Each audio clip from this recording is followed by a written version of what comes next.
का वक्त हो रहा था और अनामिका नाम की वो लड़की घने जंगल में बिना डरे तेजी से आगे बढ़ रही थी। ऊबड़ खाबड़ जंगली रास्तों से होती हुई कुछ ही देर में वो जंगल के सबसे घने इलाके में पहुंच गई। वहां पहुंचकर वो पीछे मुड़ी और ये पक्का किया कि कहीं कोई उसका पीछा तो नहीं कर रहा है। और जब उसे इस बात का पूरा यकीन हो गया कि कोई भी उसका पीछा नहीं कर रहा था, तो एक बार फिर वो वापस अपने रास्ते की ओर मुड़ी और आगे बढ़ने लगी। कुछ मीटर चलने के बाद वो रुक गई और जंगल के बीचों बीच मौजूद एक विशालकाय झील के किनारे पहुंच गई, जहां पर एक अधेड़ उम्र का शख्स पहले से ही उसका इंतजार कर रहा था। मुझे लगा था कि शायद तुम नहीं आ पाओगी। ये सुनकर अनामिका ने धीरे से अपने कंधे उचकाए और गंभीर आवाज में बोली, आपको ऐसा क्यों लगता है पिताजी? क्या अब आपको मुझ पर भरोसा नहीं रहा? अनामिका की बात सुनकर वो अधेड़ आदमी, जो उसका पिता और मून नाइट्स का अल्फा अमरेंद्र चौधरी था, उसने अनामिका की ओर अपने कदम बढ़ाए और उसके सिर पर हाथ फेरते हुए बोला, ऐसा क्यों कह रही हो अनु? तुम जानती हो कि मुझे इस दुनिया में अगर किसी पर सबसे ज्यादा भरोसा है तो वह बस तुम हो और कोई नहीं। अपने पिता के मुंह से ये सुनकर अनामिका अचानक थोड़ी सी इमोशनल हो गई और वो जल्दी से अपने पिता के गले लग गई। अरे क्या हुआ? इतनी इमोशनल क्यों हो रही हो? पता है ना, यह वक्त अपने इमोशंस में बहने का नहीं है, बल्कि उन्हें काबू में करके दुश्मनों से बदला लेने का है। आप बिल्कुल ठीक कह रहे हैं पिताजी। ये वक्त जज्बातों में बहकर खुद को कमजोर करने का नहीं है, बल्कि ताकतवर बनकर उनको सजा देने का है जिन्होंने हमें और हमारे परिवार को चोट पहुंचाई है। अमरेंद्र ने अपनी बेटी की बात सुनी तो वो गर्व से छाती फुलाता हुआ बोला, बिल्कुल, और मुझे पूरा यकीन है तुम यह काम जरूर कर दिखाओगी। आखिर उन्हीं खूनी वैम्पायर्स ने मुझसे मेरा बेटा और तुमसे तुम्हारा भाई छीना है, जिसकी कीमत उन्हें चुकानी ही पड़ेगी। ये सुनकर अनामिका अपनी आंखों से आंसू पोंछते हुए बोली, हाँ पिताजी, मैंने उनमें से एक को अपने जाल में फंसाना शुरू कर दिया है और बहुत जल्द वो अपनी और अपने वैम्पायर्स की मौत का कारण बनेगा। पर अनु, तुम सावधान रहना। वह लड़का ऋषि, वह बेहद खतरनाक है। अपनी पूरी जिंदगी में मैंने ऐसा डेंजरस वैम्पायर कभी नहीं देखा, और सच कहूँ तो वह अपने बाप से भी ज्यादा खूंखार है। उसने अकेले ही हमारे कई लोगों की जानें ली है। तुम्हें उससे एकदम सावधान रहने की जरूरत है। अपने पिता की बात सुनकर अनामिका ने दांत पीसते हुए कहा, सावधान रहने की जरूरत तो अब वैम्पायर्स को पड़ने वाली है पिताजी, क्योंकि मैं उन खूनी दरिंदों को मिट्टी में मिला दूंगी, चाहे इसके लिए मुझे किसी भी हद तक जाना पड़े।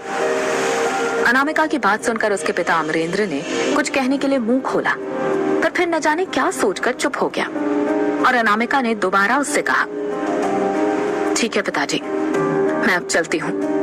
वैसे भी वो कमीना ऋषि वहाँ जंगल के दूसरे छोर पर मेरा इंतजार कर रहा होगा। ठीक है, जाओ, पर संभल कर रहना और अपना अच्छे से ख्याल रखना। जवाब में अनामिका बोली, आप भी अपना ख्याल रखिएगा पिताजी।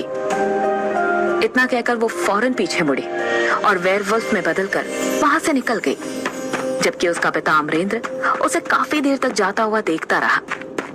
करीब आधे घंटे बाद अनामिका जंगल के दूसरे हिस्से में मौजूद उसी जगह पर पहुंच गई जहां कुछ दिनों पहले उसकी मुलाकात ऋषि से हुई थी।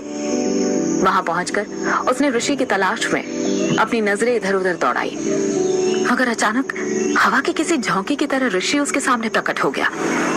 ऋषि को यूं अचानक सामने प्रकट होता देख पहले तो वो थोड़ी सी चौंकी, पर फिर उसने धीरे से मुस्कुराते हुए कहा, तुम्हें यूं जिन की तरह प्रकट होने में मजा आता है क्या?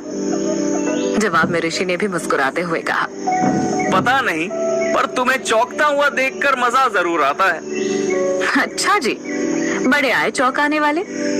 वैसे क्या मैं तुमसे कुछ पूछ सकती हूँ?